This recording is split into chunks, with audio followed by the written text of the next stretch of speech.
புதுசா தமிழ்நாடு வெற்றி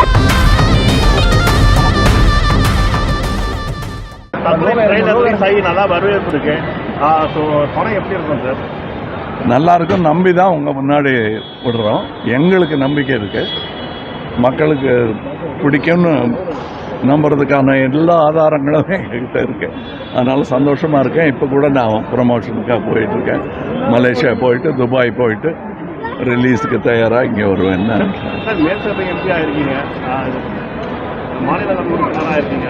ஆமாங்க, அது நம்ம குரல் அங்கே ஒலிக்க வேண்டும், மையத்தின் குரல் அங்கே ஒலிக்க வேண்டும்.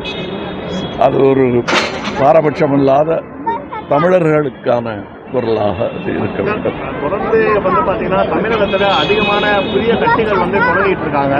அதே மாதிரி நடிகர் விஜய் புதுசாக தமிழ்நாடு வெற்றிக்காக நானே புதிய கட்சி தான். அதனால் புதிய கட்சிகளை பற்றி விமர்சிக்க கூடாது. நன்றி.